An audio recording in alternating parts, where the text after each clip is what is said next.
ഒരുപക്ഷെ ഈ അടുത്ത കാലത്ത് മലയാളി ഏറ്റവും കൂടുതൽ പ്രാർത്ഥിച്ചത് ഈ കഴിഞ്ഞ ദിവസങ്ങളിലായിരിക്കും. ജോയ് എന്ന വ്യക്തിക്ക് വേണ്ടി, അദ്ദേഹത്തിൻ്റെ ആയുസ്സിനു വേണ്ടി.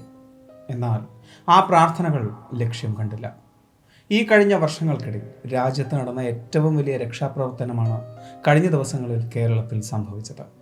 ഫയർഫോഴ്സിൻ്റെ സ്കൂബ ഡൈവ് ടീം നടത്തിയ അതിസാഹസിക അന്വേഷണത്തിൽ കണ്ടെത്തിയത് ജോയുടെ മൃതദേഹവും. അദ്ദേഹത്തിൻ്റെ മരണത്തിന് കാരണമാരാണ്? പൊതു ഇടങ്ങളിൽ ഒരു ചെറിയ കഷ്ണം പ്ലാസ്റ്റിക് എങ്കിലും നിങ്ങൾ കളഞ്ഞിട്ടുണ്ട് എങ്കിൽ ആ മരണത്തിന് നിങ്ങളും ഒരു കാരണക്കാരനാണ്. കയറിപ്പോരും ചങ്ങായിമാരെ, ബേപ്പൂർ സുൽത്താൻ്റെ ദുനിയാവിലേക്ക്.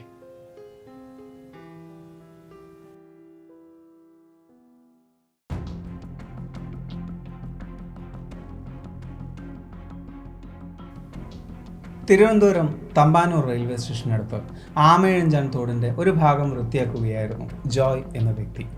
റെയിൽവേ സ്റ്റേഷനടുത്തുള്ള ഭാഗം വൃത്തിയാക്കാനായി റെയിൽവേ തന്നെ ഏർപ്പാടാക്കിയ സംഘത്തിലായിരുന്നു ജോയ് പ്രവർത്തിച്ചിരുന്നത്. അന്ന് രാവിലെ ഏതാണ്ട് ഒരു 11 മണിയായി കാണും. തോട്ടിലെ മാലിന്യം എടുത്തു മാറ്റാനായി ജോയ് തോട്ടിലേക്ക് ഇറങ്ങി. പ്രത്യേകിച്ച് സുരക്ഷാ ഉപകരണങ്ങളൊന്നും ജോയ് ഉപയോഗിച്ചിരുന്നില്ല. അത്രയ്ക്കും അപകടമുള്ളൊരു സ്ഥലമായിരുന്നില്ല അത്. ആഴവും തീരെ കുറവായിരുന്നു. തലേ ദിവസം പെയ്ത മഴ തോർന്നു തുടങ്ങിയിട്ടുണ്ടായിരുന്നില്ല. കാൽ വഴുതിയത് കൊണ്ടാണോ എന്നറിയില്ല, തൊട്ടടുത്തുള്ള ടണലിലേക്ക് അദ്ദേഹം നീങ്ങിപ്പോവുകയായിരുന്നു. പിന്നീട് ജോയെ ആരും ജീവനോടെ കണ്ടിട്ടില്ല. തമ്പാനൂരുള്ള ആമയിഴഞ്ചാൻ തോട്ടിൽ നിന്നും മാലിന്യമെടുക്കാൻ ഇറങ്ങിയ ശുചീകരണ തൊഴിലാളിയെ കാണാതായി. അങ്ങനെ ഒരു വാർത്ത മാധ്യമങ്ങൾ മുഴുവൻ പടർന്നിരുന്നു.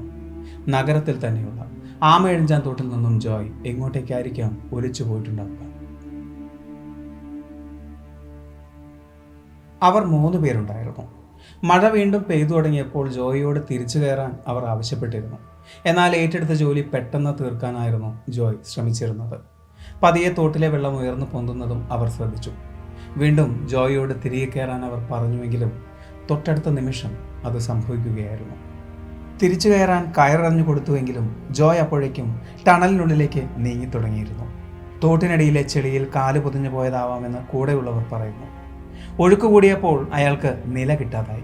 അയാൾ ഒഴുകി നീങ്ങുന്നത് നോക്കി നിൽക്കാനേ കൂടെയുള്ളവർക്ക് സാധിച്ചുള്ളൂ. ഒരു നഗരത്തിൻ്റെ മുഴുവൻ മാലിന്യങ്ങൾ കുമിഞ്ഞുകൂടിയ കണ്ടാലറയ്ക്കുന്ന ആ തോട് വൃത്തിയാക്കാനായി ഇറങ്ങിയ അയാൾ അതിനുള്ളിൽ തന്നെ മുങ്ങിപ്പോകുന്ന കാഴ്ച.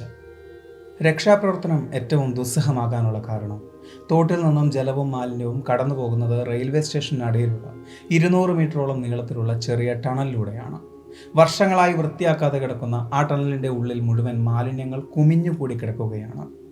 മണിക്കൂറുകൾ കൊണ്ട് മണ്ണുമാന്തി യന്ത്രങ്ങൾ ഉപയോഗിച്ച് അതിൻ്റെ ഇരുവശത്തു നിന്നും മാലിന്യങ്ങൾ എടുത്തു മാറ്റി.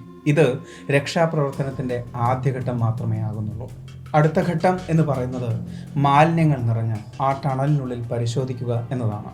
ഇത് മനുഷ്യർക്ക് അസാധ്യമാണ് എന്നാണ് പറയുന്നത്. കാരണം അത്രത്തോളം മാലിന്യങ്ങൾ അതിനുള്ളിൽ നിറഞ്ഞു കിടക്കുന്നുണ്ടായിരുന്നു. അതുകൊണ്ട് തന്നെ അതിനായി നിയോഗിക്കപ്പെട്ടത് റോബോട്ടുകളായിരുന്നു. പിറ്റേന്ന് രാവിലെയും മഴ പെയ്തിരുന്നു. ടണലിനുള്ളിലേക്ക് കടക്കാൻ റോബോട്ടുകൾ തയ്യാറായി. അതേസമയം റെയിൽവേ സ്റ്റേഷനിലെ പ്ലാറ്റ്ഫോമിലെ മാൻഹോളുകൾക്കുള്ളിലൂടെ സ്കൂബ ഡൈവേഴ്സും താഴേക്ക് ഇറങ്ങി. അവർ കണ്ട കാഴ്ച പറഞ്ഞാൽ നമ്മളും ഒന്ന് ഭയപ്പെടും. കാരണം ഏതാണ്ട് 8 അടിയോളം ഉയരത്തിൽ മാലിന്യങ്ങൾ പാറ പോലെ കിടക്കുകയാണ്. ഒന്ന് നീക്കാൻ പോലും സാധിക്കാത്ത രീതിയിൽ പ്ലാസ്റ്റിക്കും ഹ്യൂമൻ വേസ്റ്റും മറ്റു മാലിന്യങ്ങളും ചേർന്ന് പാറ പോലെ കിടക്കുന്നു എന്ന്. അതിന് താഴെയുള്ള ചെറിയൊരു ഭാഗത്തൂടെ മാത്രമാണ് വെള്ളം ഒലിച്ചു പോകുന്നത്. അതിലൂടെ ഇഴഞ്ഞു നീങ്ങാൻ മാത്രമേ മനുഷ്യന് സാധിക്കൂ എന്ന്. ഒരു മനുഷ്യന് കഷ്ടിച്ച് നീങ്ങാവുന്ന ഗുഹകളിലൂടെ നിരങ്ങി നീങ്ങുന്നത് പോലെ മാത്രമേ അതിലൂടെ മുൻപോട്ട് പോകാൻ സാധിക്കുകയുള്ളൂ. ഇനി അഥവാ അങ്ങനെ മുൻപോട്ട് പോയി എന്ന് തന്നെ ഇരിക്കട്ടെ, താഴെ കൂടെ ഒഴുകുന്ന വെള്ളത്തിൻ്റെ അളവ് കുറയുന്നതിനനുസരിച്ച് മുകളിലെ പാറ പോലുള്ള വേസ്റ്റ് താഴേക്ക് ഇരിക്കാനും സാധ്യതയുള്ളതായി അവർ പറയുന്നു. ടണലിലൂടെ സഞ്ചരിക്കുന്നതിനിടയിൽ അങ്ങനെ സംഭവിച്ചാൽ തിരച്ചിൽ സംഘം തന്നെ അതിനകത്ത് പെട്ടേക്കാമെന്നും അവർ ഭയപ്പെടുന്നു. ടെക്നോ പാർക്കിലെ ജൻ റോബോട്ടിക് കമ്പനിയുടെ റോബോട്ടുകൾ പ്രവർത്തനം ആരംഭിച്ചു. ഏതാണ്ട് ഉച്ചയോടെ റോബോട്ടുകളുടെ ക്യാമറയിൽ ഒരു ദൃശ്യം പതിഞ്ഞു. മാധ്യമങ്ങൾ വളരെ പ്രതീക്ഷയോടുകൂടിയാണ് ആ ദൃശ്യം പ്രസിദ്ധീകരിച്ചത്. ടണലിൽ നിന്നും ഏതാണ്ട് 10 മീറ്റർ വിട്ടുമാറി മൃതദേഹം എന്ന് തോന്നുന്ന രീതിയിലൊരു വസ്തു കണ്ടെത്തിയിരിക്കുന്നു. അതിൻ പ്രകാരം സ്കൂബ ഡൈവേഴ്സ് ടണലിനുള്ളിലേക്ക് കടന്നു. ഏതാണ്ട് 15 മീറ്റർ ചുറ്റളവിൽ അവർ പരിശോധിച്ചുവെങ്കിലും അങ്ങനൊന്ന് അവർക്ക് കണ്ടെത്താൻ കഴിഞ്ഞില്ല. രാത്രിയോടുകൂടി എറണാകുളത്തു നിന്നും നേവി ടീം റിപ്പോർട്ട് ചെയ്തു. നഗരസഭയുടെ ഭാഗത്തു നിന്നും വന്ന മാലിന്യങ്ങളാണ് ഇവിടെ കൂടിക്കിടക്കുന്നത് എന്ന് റെയിൽവേയുടെ പരിധിയിലാണ് ഈ ടണൽ നിൽക്കുന്നത് എന്ന് നഗരസഭയും തർക്കിച്ചുകൊണ്ടേയിരുന്നു. ടണലിനുള്ളിലെ മാലിന്യം നീക്കം ചെയ്യേണ്ട ഉത്തരവാദിത്വം റെയിൽവേയുടേത് തന്നെയായിരുന്നു. അതിനായി നഗരസഭ പലതവണ റെയിൽവേക്ക് നോട്ടീസ് അയച്ചതായും പറയുന്നു. എന്നാൽ യാതൊന്നും സംഭവിച്ചില്ല. ജോയിയെ കാണാതായി 2 ദിവസങ്ങൾ പിന്നിട്ടു. തമ്പാനൂർ മുതൽ പവർ ഹൗസ് വരെ നീണ്ടുകിടക്കുന്ന 140 മീറ്റർ ടണലിൽ പലയിടങ്ങളിലും അവർ ജോയിയുടെ മൃതദേഹം അന്വേഷിച്ചുവെങ്കിലും അവർക്ക് യാതൊന്നും കണ്ടെത്താൻ കഴിഞ്ഞില്ല. എന്നാൽ അവിടെ നിന്നും ഏതാണ്ട് 1 കിലോമീറ്റർ ദൂരെയായി തകരപ്പറമ്പിനടുത്ത് ആമയിഴഞ്ചാൻ തോടിന്റെ ഒരു ഭാഗത്ത് ഒരു മൃതദേഹം കണ്ടതായി ചിലർ അറിയിച്ചു. അതെ, നീണ്ട 34 മണിക്കൂറിന് ശേഷം ജോയുടെ മൃതദേഹം കണ്ടെത്തിയിരിക്കുന്നു. ശരീരം മലിനജലം കുടിച്ച് ചീർത്ത അവസ്ഥയിലായിരുന്നു എന്നാണ് സാക്ഷികൾ പറയുന്നത്. അത്രയും ദൂരേക്ക് ആ ശരീരം ചെന്നെത്തിയത് എങ്ങനെയാണ്? കാണാതായ സ്ഥലത്തു നിന്നും ഏതാണ്ട് 1 കിലോമീറ്റർ ദൂരെയാണത്രേ ആ മൃതദേഹം കണ്ടെത്തിയത്.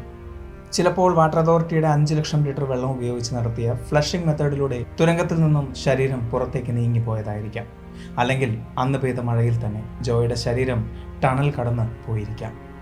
ഈ അടുത്ത കാലത്തിനിടെ രാജ്യം കണ്ട ഏറ്റവും വലിയ രക്ഷാപ്രവർത്തനത്തിൽ ഒരു ചെറിയ പ്രതീക്ഷയുണ്ടായിരുന്നു. എന്നാൽ ദിവസങ്ങൾ കഴിഞ്ഞതോടുകൂടി ആ പ്രതീക്ഷ ഇല്ലാതായിരിക്കുന്നു. എങ്ങനെയാണ് ഈ മരണം സംഭവിച്ചത്? ആരാണ് ഈ മരണത്തിന് കാരണക്കാരൻ? നഗരസഭയുമല്ല, റെയിൽവേയുമില്ല. കാരണം മാലിന്യം മാത്രമാണ്. എന്നാൽ എങ്ങനെയാണ് ആമയിഴഞ്ചാൻ തോട്ടിൽ ഇത്രത്തോളം മാലിന്യങ്ങൾ വന്നത്? അതിനെതിരെ എന്തുകൊണ്ടാണ് നഗരസഭ ഒന്നും പ്രവർത്തിക്കാതിരുന്നത്? 2015 ഉമ്മൻചാണ്ടി സർക്കാർ ഒരു പ്രോജക്റ്റ് കൊണ്ടുവന്നിരുന്നു. ഓപ്പറേഷൻ അനന്ത. 3 ഘട്ടമായി മുന്നോട്ട് പോകേണ്ട ഒരു പ്രോജക്റ്റ്. അതിലൂടെ കണ്ടെത്തിയ കാര്യം നഗരത്തിൽ 24 കിലോമീറ്ററോളം നീണ്ടുകിടക്കുന്ന ഓടകൾ പല പ്രമുഖ വ്യാപാര സ്ഥാപനങ്ങളും കയ്യേറിയിരിക്കുകയാണ് എന്നാണ്. ആദ്യഘട്ടം അവസാനിച്ചപ്പോൾ തന്നെ ഏതാണ്ട് 800 ലോഡോളം മാലിന്യങ്ങൾ എടുത്തുമാറ്റിയതായാണ് പറയപ്പെടുന്നത്. അതിനുശേഷം ഒരുപാട് പേർ എതിർപ്പുമായി വന്നിരുന്നു. രാഷ്ട്രീയക്കാരുടെ സഹായത്തോടുകൂടി ഈ ഒരു പദ്ധതിയെ തന്നെ പൂർണ്ണമായും അവർ അവസാനിപ്പിക്കുകയും ചെയ്തു. പുതിയ സർക്കാർ നിലവിൽ വന്നപ്പോൾ ഈ ഒരു പദ്ധതിയുടെ ബാക്കി തുടർന്നിരുന്നുവെങ്കിൽ നമ്മളിന്ന് കാണുന്ന തലസ്ഥാനം മറ്റൊന്നായിരിക്കും. ചിലപ്പോൾ ജോയുടെ അമ്മയ്ക്ക് ആ മകനെ നഷ്ടമാവില്ലായിരിക്കും. ആമയിഴഞ്ചാൻ തോടിൽ മരണപ്പെട്ട ശുചീകരണ തൊഴിലാളി ജോയ്. അദ്ദേഹത്തിന്റെ മരണത്തിന് കാരണം ആരാണ്? ആരെയും കുറ്റം പറയാം.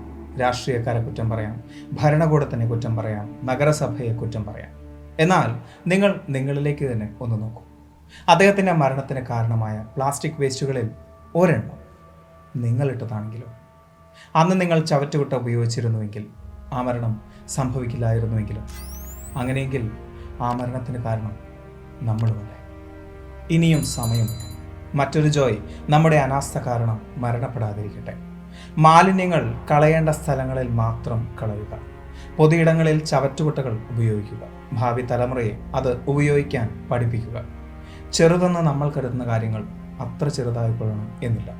ഈ ഒരു വീഡിയോ നിങ്ങൾക്ക് ഇഷ്ടമായി എന്ന് വിചാരിക്കുന്നു. സുൽത്താൻ എപ്പോഴും പറയുന്നത് പോലെ സബ്സ്ക്രൈബുകൾ കൂമ്പാരമാകുമ്പോൾ പരിപാടി ഗംഭീരമാകും. അതുകൊണ്ട് സബ്സ്ക്രൈബ് ചെയ്യുക. അടുത്ത വീഡിയോയ്ക്ക് വേണ്ടി കാത്തിരിക്കുക. അതുവരെ